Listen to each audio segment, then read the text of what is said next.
Hello எல்லோரும் எப்படி இருக்கீங்க? இன்றைக்கி சண்டே ஸ்பெஷல்ன்றனால நம்ம இன்றைக்கி வாத்துக்கறி குழம்பு தான் வைக்க போகிறோம். வாங்க நம்ம அதை எப்படி பண்ணுறதுன்னு பார்க்கலாம். வாத்து நான் வந்து 2 வாத்து வாங்கியிருக்கேன். 2 வாத்தை நல்லா கழுவி க்ளீன் பண்ணி தயிரில் ஊற வச்சுருக்கேன். பாருங்கள், அதுக்கு தேவையான மசாலா பொருளை பார்த்துடலாம். மிளகு, சீரகம், சோம்பு, கசகசா எடுத்திருக்கேன், பூண்டு எடுத்திருக்கேன், இஞ்சி எடுத்திருக்கேன், தேங்காய் எடுத்திருக்கேன், ஒரு 4 வெங்காயத்தை நீட்டை வாக்கில் கட் பண்ணி எடுத்திருக்கேன், ஒரு 2 தக்காளி எடுத்திருக்கேன். 2 தக்காளி போதுமானது.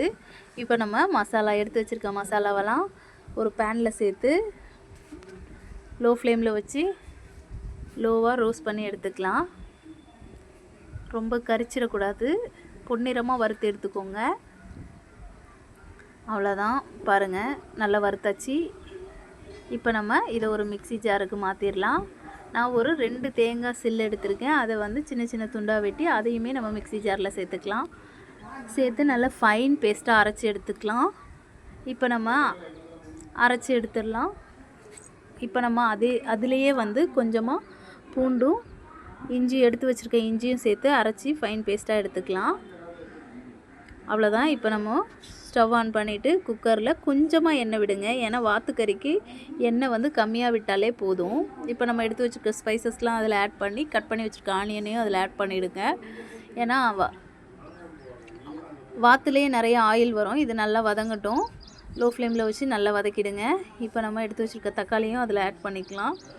அதையுமே நல்லா லோ ஃப்ளேமில் வச்சு வதக்கிக்கோங்க. கொஞ்சம் உப்பு சேர்த்து வதக்கிக்கோங்க. இப்போ நம்ம எடுத்து வச்சுருக்க இஞ்சி பூண்டு பேஸ்ட்டை அதில் சேர்த்துக்கலாம்.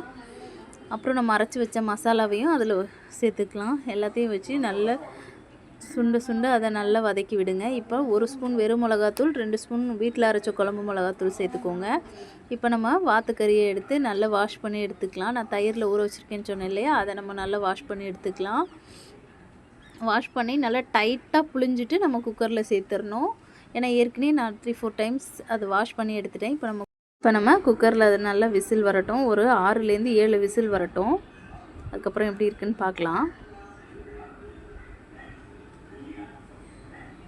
பாருங்கள், நம்மளோட குழம்பு எவ்வளோ சூப்பராக ரெடி ஆயிடுச்சுன்னு. 7 விசில் வந்துருச்சு. ஏன்னா வாத்து வேகிறதுக்கு கொஞ்சம் லேட் ஆகும். அதனால் பாருங்கள், எண்ணெய் எப்படி பிரிஞ்சு வந்திருக்குன்னு நான் சொன்னேன் இல்லையா, எண்ணெய் கொஞ்சமாக ஊற்றினாலே போதும். வாத்துலேருந்தே நிறைய ஆயில் வரும். குழம்பு டேஸ்ட் வைஸ் ரொம்பவுமே சூப்பராக இருக்கும். டிஃப்ரெண்ட் டேஸ்ட்டாக இருக்கும். நீங்களும் உங்கள் வீட்டில் செஞ்சு பாருங்கள். மறக்காமல் நம்ம சேனலுக்கு சப்போர்ட் பண்ணுங்கள், சப்ஸ்கிரைப் பண்ணுங்கள். மறக்காமல் பெல் ஐக்கானை அமுக்குங்க.